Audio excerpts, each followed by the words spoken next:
साथियों, ये लखन मीणा जी कह रहे हैं कि ईडब्ल्यूएस आरक्षण को खत्म कर देना चाहिए, यह राष्ट्र निर्माण में बाधक है।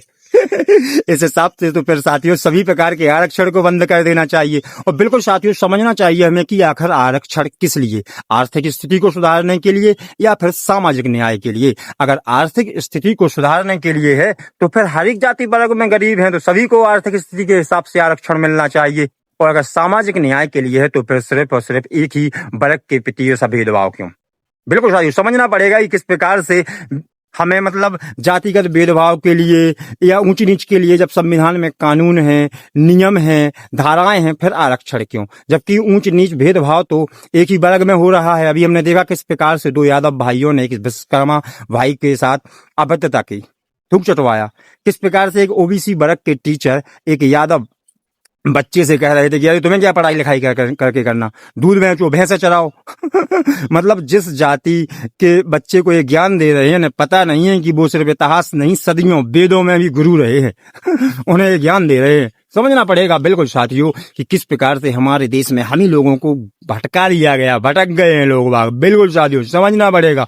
और अगर हम आरक्षण ही देख लें तो आरक्षण से समाज का या जाति का फायदा तो नहीं होता, लेकिन व्यक्तिगत फायदा जरूर हो जाता है। बिल्कुल साथियों उदाहरण के तौर पर समझें, मेरे जो दादाजी थे उनके मित्र थे दोनों यादव।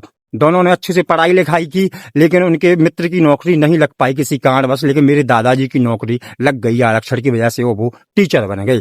उसके बाद दोनों के बच्चे पैदा हुए और दोनों के बच्चे पैदा हुए तो ज्यादा सुविधाएं मेरे पिताजी को मिली, क्योंकि सरकारी टीचर थे भैया हमारे दादाजी, समझ रहे। लेकिन होशियार दोनों पढ़ने में थे, दोनों के बालक, लेकिन फिर भी मेरे पापा की नौकरी लग गई क्योंकि पुलिस विभाग में, क्योंकि वो आरक्षण की वजह से, क्योंकि उन्हें ज्यादा सुविधाएं मिल गई थी।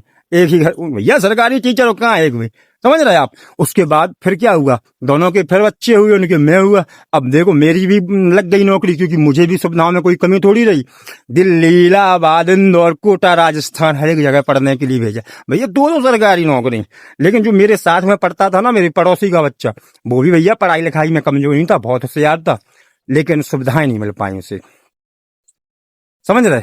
क्योंकि आरक्षण में सिर्फ व्यक्तिगत विकास होता गया ज्यादातर, लेकिन समाज या जाति का कुछ नहीं हुआ। और फिर क्या हुआ, पापा जी रिटायर्ड हो गए, चुनाव आए, आरक्षण सीट थी, पापा ने फॉर्म डाल दिया, सरपंच भी अपनी है, पड़ोसी जहीं का तहीं है, जबकि आरक्षण का लाभ उसे भी मिलना चाहिए लेकिन नहीं मिला।